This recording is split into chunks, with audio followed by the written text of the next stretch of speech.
Americans with the will to make their voices heard and to stand up for liberty is awe-inspiring.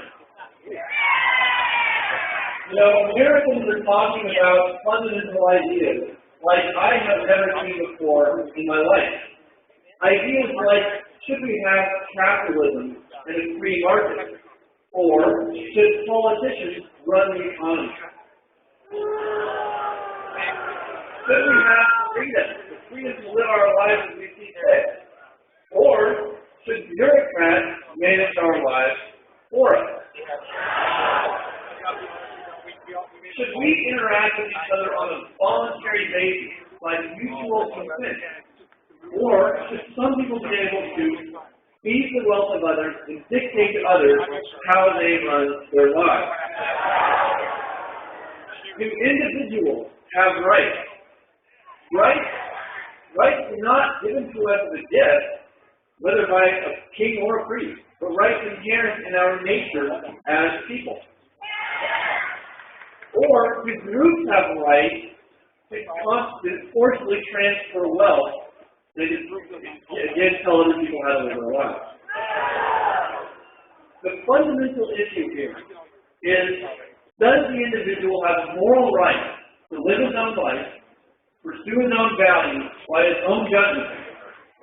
Or does an individual have a moral duty to sacrifice his judgment, some portion of his labor, and some portion of his life as politicians demand? I want to take just one example from the modern political scene to illustrate how these fundamental debates play out in day-to-day life. And this is an issue that Barack Obama discussed just this last Wednesday in his address to Congress. It's the issue of pre-existing health conditions.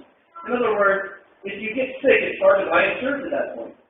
Now, according to Barack Obama, this is a problem caused by insurance companies seeking profit in a free market. But Barack Obama has it exactly wrong. There are some problems with pre-existing conditions, and these were problems created by government intervention in medicine. I'll just give you a few examples. The tax code has pushed most Americans into employer-paid insurance, which is overly expensive and non-affordable. If you lose your job, you lose your insurance. Now, that's not a result of profit. That's the result of the U.S. tax code. Continually changing insurance controls make it difficult for insurance companies to offer longer-term policies that many of us would otherwise find to our advantage. Many insurance options are simply outlawed. You cannot voluntarily pool your risk and your resources without coming through a bunch of red tape and bureaucratic hoops. Politicians do everything they can to limit the competitiveness of insurance companies, whether it's by coddling them with tax benefits or restricting which policies we can buy because some policies you buy in one state are not legitimate according to the political rules of another state. Finally, politicians try to force some people to subsidize other people through higher insurance premiums with all sorts of mandates added as to what benefits must be covered. Well, this jacks up insurance premiums and it prices some Americans out of the insurance market because it's no longer in their interest to buy insurance. Now, these are not problems created by a free market or people seeking profits in a free market. They are caused by political control in the free market. What we need is profit-seeking insurance companies in the context of a free market and whatever non-profits people wish to offer in the same free market context.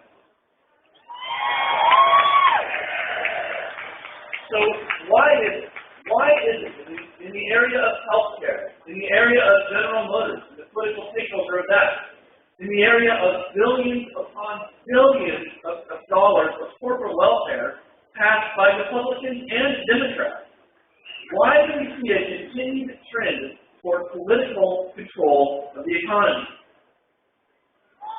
The fundamental reason is that this is a moral issue. Barack Obama is right about that. He's just wrong about the moral principles involved. It is a moral issue, and unfortunately, many people on our side have failed to make that moral case. We do have the right to live our own lives by our own judgment, in pursuit of our own values. To do this, we need freedom. We need the freedom to act on our judgment and apply our reason to the task of living successfully. You know, these are the principles that made America great. These are the principles on which America is founded. They are the principles of the Declaration of Independence discussed as our inalienable right to life, liberty, and pursuit of happiness.